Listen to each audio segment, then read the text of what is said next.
చందులాల్ బరాదారికి సంబంధించినటువంటి ఒక manufacturers association వాళ్ళు ఏళ్ల తరబడి వాళ్ళు ఇక్కడ ఉన్నారు. వాళ్ళని వాళ్ళ ఇక్కడ పెద్ద సమస్య లేదు, ఎందుకంటే 28 ఎకరాల స్థలమే కాబట్టి పెద్ద సమస్య లేదు.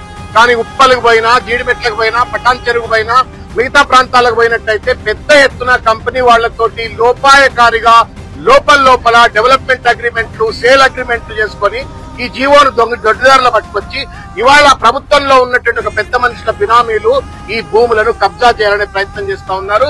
పరిశ్రమల స్థానంలో రియల్ ఎస్టేట్ దందాను చేయాలని చెప్పని పెద్ద ఎత్తున ప్రయత్నం చేస్తా ఉన్నారు. దీన్ని కట్టడి చేయాలని చెప్పని, దీన్ని నియంత్రించాలని చెప్పని ప్రజలను చైతన్యపరచడం కోసం కేటీఆర్ గారు పెద్ద ఎత్తున ఇవాళ హైదరాబాద్ వ్యాప్తంగా ఉన్న ప్రతి పారిశ్రామిక వాడలో ఇవాళ టీఆర్ఎస్ పార్టీకి సంబంధించిన కీలక నాయకులందరూ కూడా తిరుగుతా ఉన్నారు. మేము ఒకటే చేతులు ఎత్తి నమస్కారం చేసి ఈ పారిశ్రామికవేత్తలు కానివ్వండి, చుట్టుపక్కల ఉన్న ప్రజలందరినీ కూడా విజ్ఞప్తి చేసి చెప్తా ఉన్నాం. ఇది ప్రజల సంపద, ప్రజల యొక్క అభివృద్ధి కోసం ఆయా ప్రభుత్వాలు కేటాయించబడ్డటువంటి ఒక ఇండస్ట్రియల్ ఎస్టేట్స్, వాటిని వాళ్ళ రియల్ ఎస్టేట్ దందాల కోసం ప్రభుత్వాన్ని అడ్డం పెట్టుకుని, దొడ్డిదారుల జీవోలను అడ్డం పెట్టుకుని వాళ్ళ దోపిడీకి పాల్పడుతున్నటువంటి రేవంత్ రెడ్డి ప్రభుత్వానికి కర్రు గాల్చి వాత పెట్టవలసిన అవసరం ఉంది అని చెప్పని ఈరోజు విజ్ఞప్తి చేస్తా ఉన్నాం.